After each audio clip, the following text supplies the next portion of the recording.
오늘 우리에게 허락하신 성경 말씀 봉독하겠습니다.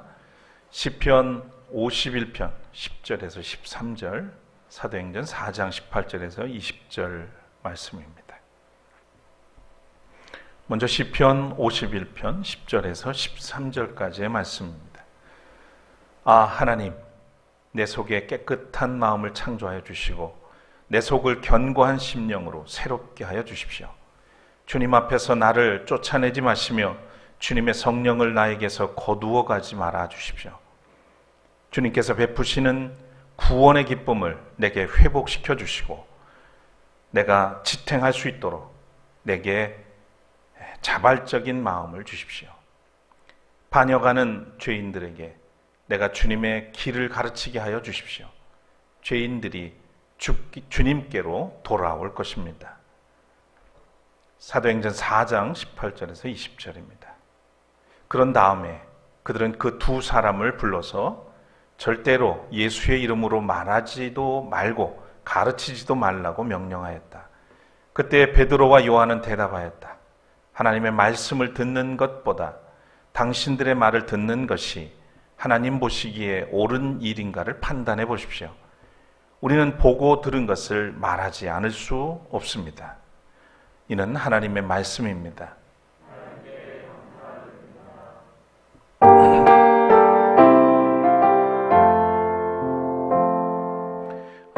할렐루야, 할렐루야, 할렐루야, 아멘. 자리에 앉으시겠습니다.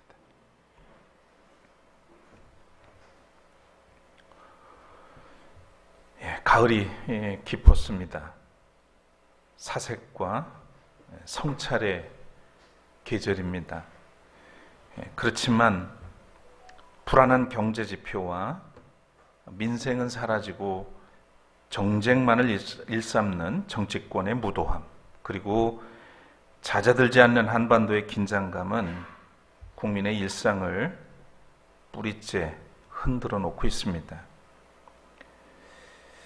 10월에 마지막 주일이 됐습니다. 내일이면 종교 개혁으로 개신교가 탄생한 지 505주년이 됩니다. 교회의 개혁은 계속되어야 하고 그리스도인은 나날이 변화하고 성장해야 합니다. 오늘 이 예배에 함께 하시는 여러분에게 우리 주님의 평화가 깃들기를 소원합니다. 오늘은 저항하라 라는 제목으로 말씀을 나누겠습니다. 먼저 하나님께 찬양 올리겠습니다.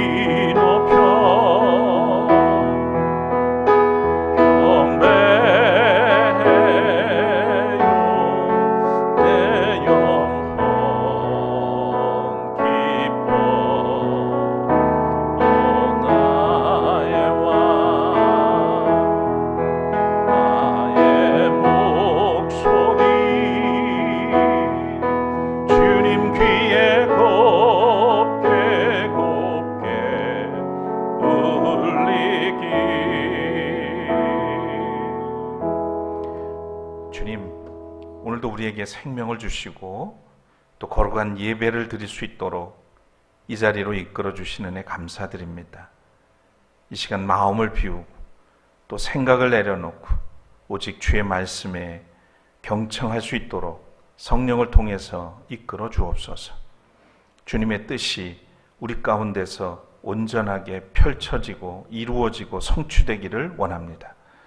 부족한 종을 세우셨으니 주님께서 능력을 덧입혀 주시고 허락하신 말씀을 통해서 우리 모두가 은혜를 입고 또 이 땅에서 허락하신 사명을 잘 감당할 수 있도록 인도해 주시기를 간절히 소원합니다.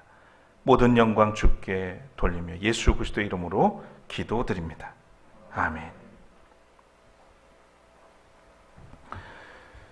1517년 10월 31일 독일의 가톨릭 사제이며 대학에서 교수였던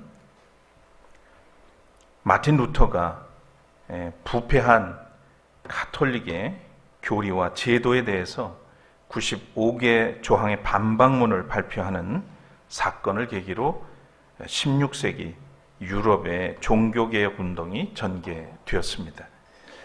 종교개혁 운동은 타락한 교회 권력으로부터 교회의 본질을 회복하고 성경으로 돌아가자는 저항 운동이었습니다.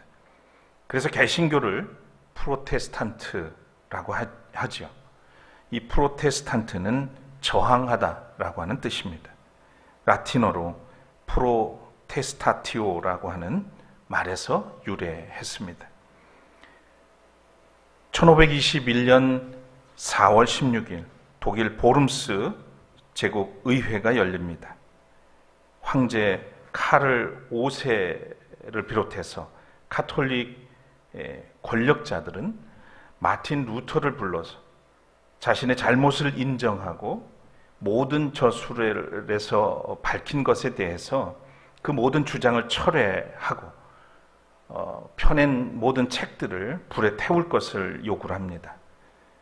하룻밤의 시간을 요구한 마틴 루터는 다음날 속개된 회의에서 이렇게 대답합니다. 폐하, 제 대답은 이것입니다. 저는 수없이 오류를 범한 교황과 공의회를 믿고 따르지 않습니다.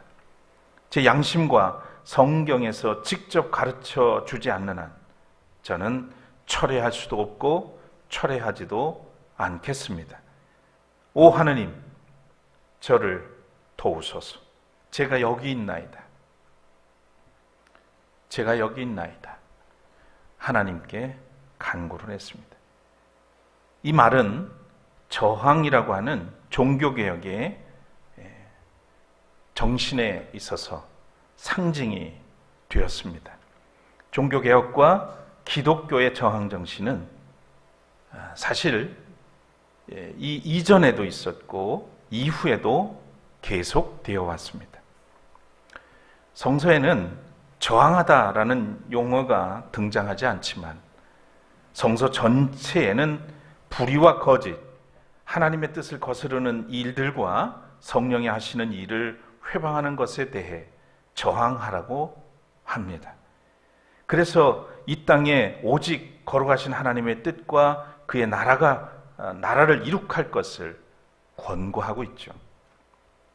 역사적으로 저항은 폭력을 동반한 저항도 있었지만 예수께서 비폭력, 자기 희생적 저항을 통해서 하나님의 뜻을 이루시기도 했습니다. 그것이 십자가의 사건입니다. 예수님의 저항은 외형적으로는 유대교의 종교 권력과 로마의 정치 권력이지만 내적으로 보면 하나님의 뜻을 거스르는 악의 실체에 대한 저항이었습니다. 십자가의 희생과 사랑에 근거한 저항은 부활 사건으로 영원한 승리의 깃발이 됩니다.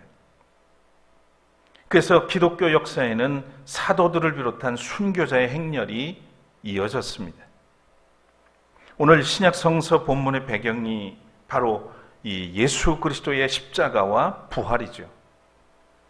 베드로와 요한이 부활하신 예수께서 약속하셨던 성령의 임재와 능력을 받고 성령으로 충만해서 성전으로 가던 길에 나면서부터 지체장애를 입고서 구걸하는 사람을 만납니다. 그리고 그 자리에서 나사렛 예수 이름으로 그를 치유하죠. 그가 일어나 걷고 뛰며 성전으로 들어갑니다. 이 광경을 보고 많은 사람들이 놀랐습니다. 그리고 베드로와 요한에게 그리고 이 사람 앞에 모여듭니다. 어떻게 해서 이런 일들이 일어났는지 궁금해합니다. 그때 베드로는 예수 그리스도가 바로 하나님이 약속하신 메시아이며 그가 십자가에 달려 죽임을 당했으나 부활하셨다고 선포합니다. 그 능력으로 이 모든 일이 일어났음을 증언한 것이죠. 그러자 유대교 지도자들이 격분합니다. 그래서 이 사도들을 가둔 후에 다음날 공의회를 열었습니다. 다음날 사도들을 불러서 따져 묻죠. 그리고 회유하는 권력 앞에서 베드로는 저항하면서 당당하게 이렇게 말합니다. 이 모든 일들은 그대들이 십자가에 못 박아 죽였으나 다시 살아나신 나사렛 예수 그리스도의 이름을 힘입어 된 것입니다. 예수밖에는 구원이 없습니다. 이 모든 일은 내가 한 것이 아니라 바로 그리스도께서 하신 거라고 당당하게 선포합니다. 유대교 지도자들은 그 일어난 현실을 부정할 수 없게 되자 이 소문이 더 이상 사람들에게 퍼지지 않도록 앞으로 절대로 예수의 이름을 말하지도 말고 가르치지도 말라고 경고하면서 명령을 합니다. 그때 사도 베드로와 요한은 이렇게 말합니다. 하나님의 말씀을 듣는 것보다 당신들의 말을 듣는 것이 하나님 보시기에 옳은 일인가 판단해 보십시오. 우리는 보고 들은 것을 말하지 않을 수 없습니다.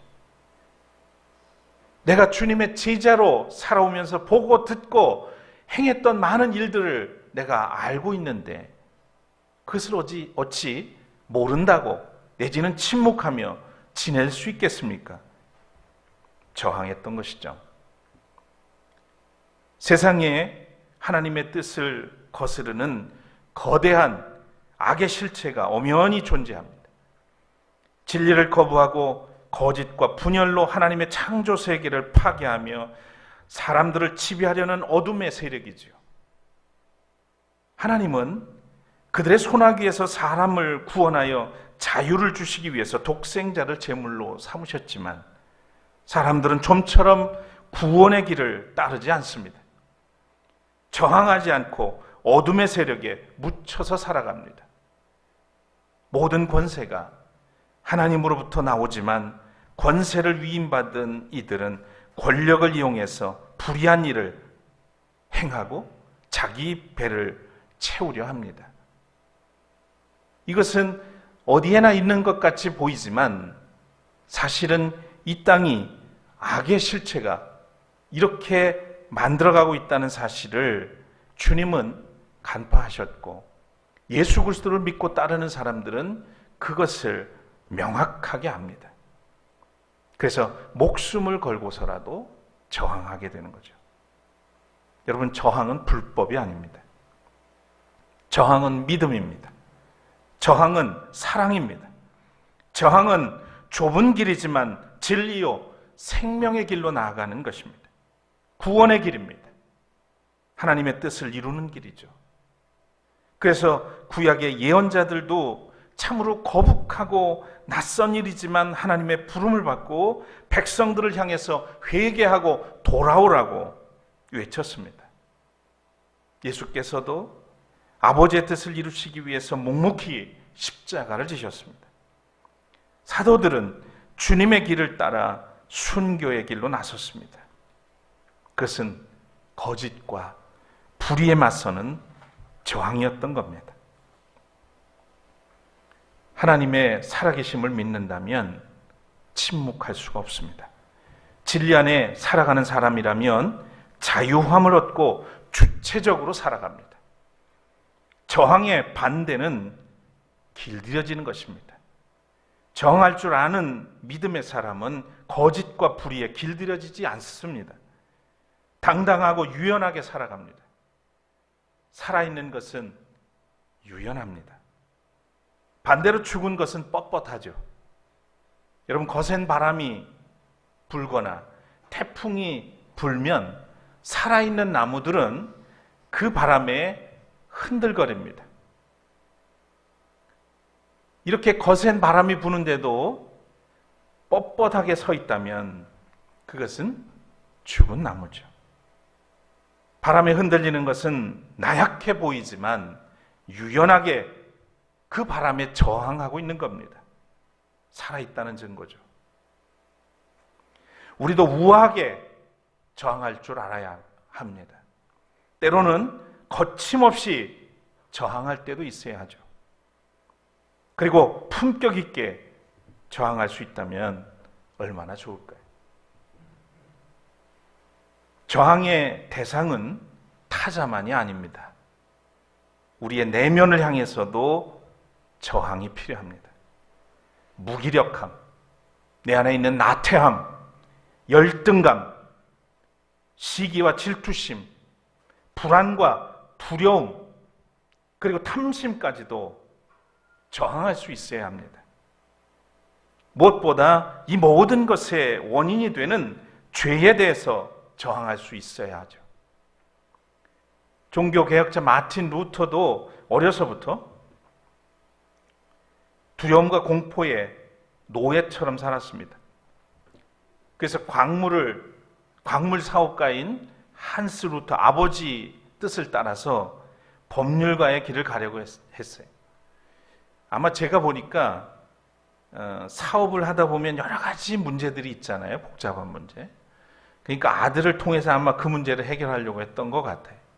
그런데 이 마틴 루터가 낙뢰를 맞아 죽게 된 친구를 보고서 법률가의 길을 포기합니다.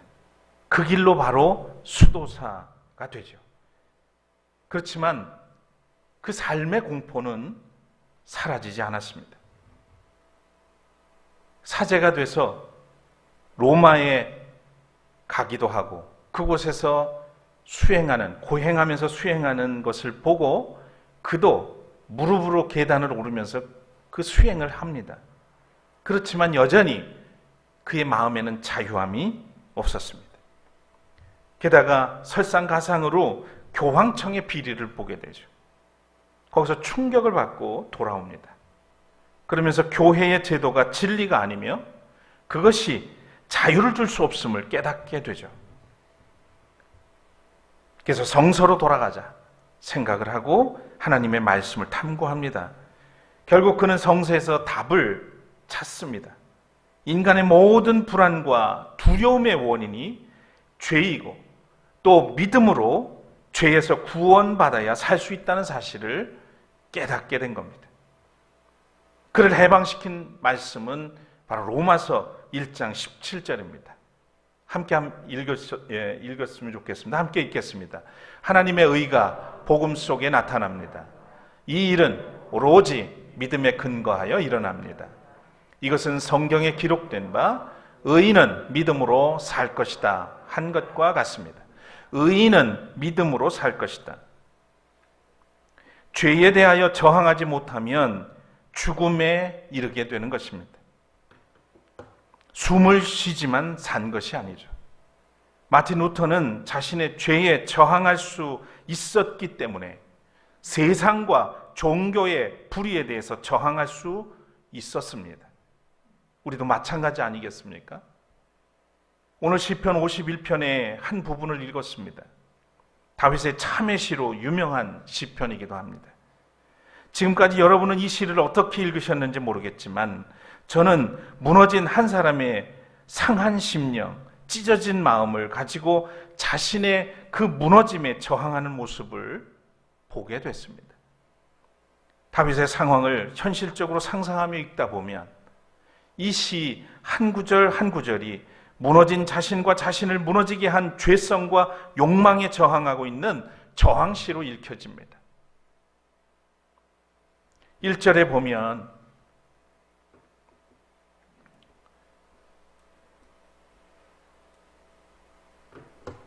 하나님, 주님의 한결같은 사랑으로 내게 자비를 베풀어 주십시오.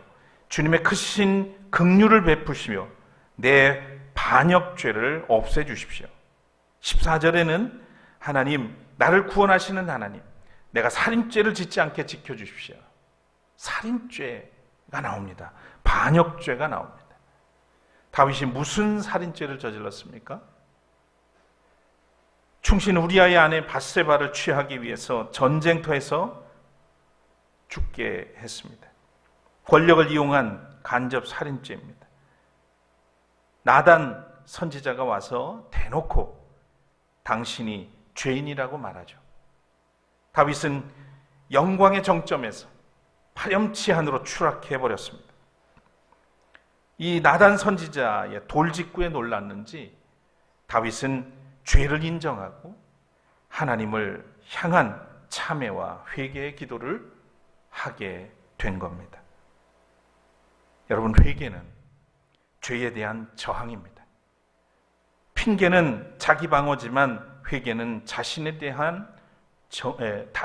대해서 저항하는 것이죠. 무너진 자신에 대해서 더 이상 무너지지 않겠다는 저항, 본질과 참된 길로 돌아가겠다는 다짐이 바로 회개입니다. 다윗이 왜 무너졌습니까? 유혹에 저항하지 못해서 무너졌습니다. 저항해야 할 것에 대해서 저항하지 못하면 누구든 무너지는 겁니다. 기독교 역사 속에 또 우리 주변에 그렇게 존경받고 교회에 많은 역할을 했던 그런 교회 지도자들도 한순간에 무너지는 모습들을 우리는 많이 보고 있습니다. 저항을 잃으면, 저항력을 잃으면 그렇게 된다는 거죠. 저항은 무너지지 않기 위해서도 필요하고 무너진 데서 일어서기 위해서도 필요합니다. 뭔가를 다시 하려면 다시 하도록 하는 것을 할 수 있는 것들을 막는 것들에 대해서도 저항해야 되는 거예요. 더 이상은 안 된다고 하는 무기력, 불안, 체면 이런 것들에 대해서 저항해야 할 때 우리는 다시 일어설 수 있는 동기를 얻게 됩니다. 구원, 회복, 회개 이런 것들은 저항을 통해서 얻게 되는 선물입니다. 자신의 부족함이나 실수나 수치와 실패에 무너지지 않고 저항할 때 우리는 어떤 상황에서든지 다시 일어설 수 있는 것이죠. 그래서 회복은 저항하는 사람들에게 주시는 하나님의 기회이고 은혜가 되는 겁니다. 죄에 대해서 또 실패에 대해서 무너진 것들에 대해서 저항해야 기회가 열린다는 말입니다. 이것은 개인이나 가정이나 사회나 국가에도 마찬가지입니다. 저항하려면 적어도 세 가지가 필요합니다. 첫 번째는 자신에 대한 성찰입니다. 두 번째는 옳고 그름에 대한 판단입니다. 세 번째는 저항할 수 있는 힘과 지혜입니다.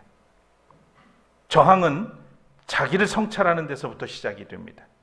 도대체 나는 누구인지, 내가 왜 지금 여기에 있는지, 그리고 무엇을 위해서 살아가고 있는지, 자신에 대한 물음에서 저항이 시작됩니다. 다윗은 오늘 본문 4절과 9절에도 똑같은 고백을 합니다. 나는 죄를 지었습니다. 주님의 눈앞에서 내가 악한 짓을 저질렀으니 주님의 판결은 옳으시며 주님의 심판은 정당합니다. 주님의 눈을 내 죄에서 돌리시고 내 모든 죄악을 없애주십시오. 하나님, 내 속에 깨끗한 마음을 창조하여 주십시오. 보지 못하고 있던 자신의 죄와 부끄러움을 보기 시작합니다. 여기서부터 다윗은 다시 일어날 수 있는 그런 저항이 시작된 것입니다. 저항의 두 번째 조건은 판단입니다. 무엇이 옳은지 그른지를 판정하는 게 판단이죠. 판단하려면 뭐가 필요합니까? 기준이 있어야 돼요. 기준. 우리의 판단 기준이 뭘까요? 주님의 말씀입니다. 말씀에 근거한 양심과 진실과 진리가 우리의 판단 기준이어야 되죠. 다윗의 고백 13절을 보면 반역하는 죄인들에게, 판단을 잘못해서 자신처럼 무너지는 사람들에게 내가 주님의 길, 그것을 가르치게 하여 주십시오 얘기를 합니다. 죄인들이 그러면 나처럼 주님께로 돌아올 것입니다. 이제 회개하고 나니, 자기가 누군지를 분명히 알고 회개하고 나니 판단이 서는 겁니다. 내가 무엇을 위해서 앞으로 살아야 될지, 어떤 길로 나가야 될지가 눈에 보이는 것이죠. 세 번째, 저항의 세 번째 조건은 저항하는 힘과 지혜입니다. 저항하려면 힘과 지혜가 필요해요.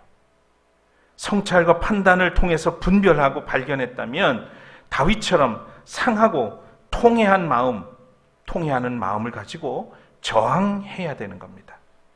나단의 뼈아픈 지적을 받고 무너져버린 자신을 보자 다윗은 이렇게 기도했습니다. 하나님, 내 속에 깨끗한 마음을 창조하여 주시고 내 속을 견고한 심령으로 새롭게 해 주십시오. 주님 앞에서 나를 쫓아내지 마시며 주님의 성령을 나에게서 거두어 가지 말아 주십시오. 주님께서 베푸시는 구원의 기쁨을 내게 회복시켜 주시고 내가 지탱할 수 있도록 내게 자발적인 마음을 주십시오. 우리도 다시 저항이 필요할 때, 그럴 때마다 이런 기도 해야 하지 않겠습니까? 무너진 나, 또 아픔으로 상처로 얼룩진 가정, 그리고 삶의 고달픈 모든 상황 속에서 때로는 그것들로 인해서 무너진 믿음을 다시 시작하고 일으켜 세우는 가장 큰 힘은 성령에 있습니다. 오늘 사도 다윗은 성령께 이 기도를 올리는 모습을 봅니다. 주님의 성령을 나에게 거두어 가지 마십시오. 성령을 통해서 힘과 지혜를 얻고 저항할 수 있는 능력을 갖게 된다는 것을 다윗은 깨달았던 겁니다. 영적 존재인 사람은 성령과 함께 해야 합니다. 그래야 온전한 사람이 될 수 있죠. 우리가 성령을 의지하고 또 성령께 구하고 성령께 또한 찾아 나가는, 그래서 저항의 힘을 얻고 무너져 갈 때마다 일으켜 세움을 받는 그런 성도가 되어야 될 줄로 믿습니다. 프랑스는 가톨릭 국가입니다. 제네바를 중심으로 일어난 칼뱅의 종교개혁으로 개신교회가 비밀리에 세워졌습니다. 그들을 위그노라고 부릅니다. 오랜 세월 그들은 가톨릭에 의해서 핍박을 받았습니다. 그들 중에 마리 뒤랑이라고 하는 여성이 있습니다. 위그노 가정에서 태어났습니다. 마리 뒤랑은 19살 때 오빠가 목사라는 이유, 그리고 그들이 함께 모여서 예배를 드렸고 그 예배에 참석했다는 이유로 온 가족이 악명 높은 콩스탄스 감옥에 갇히게 됩니다. 오빠는 결국 1732년 32살의 나이로 공개 처형이 됩니다. 순교를 했습니다. 아버지와 어머니도 감옥에 갇혀 있다가 사망을 합니다. 마리 뒤낭도 이 감옥에서 38년을 기나긴 세월을 수감 생활을 합니다. 아주 좁고 좁은 콩스탕스 감옥 탑에 수용돼서 살았습니다. 그렇지만 앙리 뒤랑은 좌절하지 않습니다. 동료 죄수들을 돌보고 격려하면서 도움이 필요한 사람들에게 기꺼이 도움을 주면서 영적 지도자 역할을 합니다. 그리고 환자들을 간호하기도 하고 또 심리적으로 무너지고 망가져가는 사람들 함께 보듬으면서 다정스럽게 그 일들을 이겨나갈 수 있도록 도와주기도 합니다. 필요할 땐 바느질도 하고 또 편지를 읽어주는가 하면 편지를 써주기도 합니다. 매일 밤 그들을 위로하기 위해서 시편을 낭독해 주기도 했습니다. 때로는 오빠가 살았을 때 해주었던 설교를 상기하면서 이 함께 수감 생활하는 사람들에게 들려주기도 합니다. 결국 38년 만에 그 지역의 새로운 통치자가 와서 이 위근호들을 풀어줍니다. 그게 1768년 4월 14일입니다. 드디어 마리 뒤랑도 해방이 됐습니다. 감옥에서 나왔습니다. 다행히 살아나왔지만 여러분 생각해 보십시오. 그 꽃다운 19살 나이에 수감이 돼서 그것도 같은 하나님을 믿는데 위근호라고 하는 이유로 감옥에서 지내야만 했습니다. 몇 년이 아니고 38년을 어린 청순한 소녀가 들어가서 할머니가 돼서 나오는, 얼마나 견디기 힘들었겠어요. 예수 믿는 것 때문에 그 고초를 감수해야만 됐습니다. 거기서 견디는 것뿐만 아니라 말씀드린 것처럼 동료들을 돌보고 위로하고 하나님의 때를 기다릴 수 있었던 힘, 여러분 그게 무엇이라고 생각합니까? 지금도 많은 분들이 이곳을 찾아간다고 합니다. 그 이유가 하나 있습니다. 그것은 바로 마리 뒤랑이 돌에 새겨놓은 글자 때문입니다. 그것은 다름이 아니라 레지스테, 이게 그의 감옥입니다. 샘물이 나는 우물물을 마실 수 있는 그 주변에 돌로 되어 있는데 그 돌 바닥에 레지스테라고 하는 말을 새겼다는 거예요. 물은 수시로 먹게 되잖아요. 갈 때마다 레지스테를 본 거예요. 무슨 뜻이냐? 저항하라 라는 뜻입니다. 저항하라. 무기력에 저항하기 위해서, 비진리와 폭력에 저항하기 위해서, 양심의 자유를 지키기 위해서, 그리고 복음을 지키기 위해서 저항했던 겁니다. 레지스테는 프랑스 개신교인들의 영혼에 새겨졌습니다. 저항하라, 이것은 그들의 좌우명이자 정체성이었다는 겁니다. 사랑하는 여러분, 우리의 현실을 우리는 잘 압니다. 죄의 문제로 불안과 공포가 삶을 지배해가고 있습니다. 부패한 교회의 문제로 진리가 왜곡되고 교회가 빛을 잃었습니다. 무능한 정권, 검찰공화국의 무도한 횡포로 비상식, 불공정, 선택적 정의로 나라가 길을 잃었습니다. 평화는 깨져가고 도덕성은 무너지고 거짓의 굿판이 벌어지고 있습니다. 우리가 살아있다면 저항해야 합니다. 아니, 살기 위해서 저항해야 합니다. 길들여지면 죽는 겁니다. 우아하게 저항했으면 합니다. 때로는 거침없이 저항했으면 합니다. 그러나 주님의 길을 따라서 비폭력으로, 사랑으로, 희생으로 저항해서 하나님의 뜻을 성취하는 오늘 이 시대의 위근호, 오늘의 프로테스탄트가 되었으면 하는 소망을 갖습니다. 우리 샘터교회, 그리고 오늘 이 예배에 함께한 모든 분들이 주님의 발자취를 따라서 이 저항을 통해서 여러분이 온전한 구원에 이를 뿐만 아니라 이 땅을 지배하는 거대한 악과 싸울 수 있는, 그래서 하나님의 거룩한 역사를 이루어가는 신실한 믿음의 동역자들이 되시기를 주의 이름으로 축복합니다.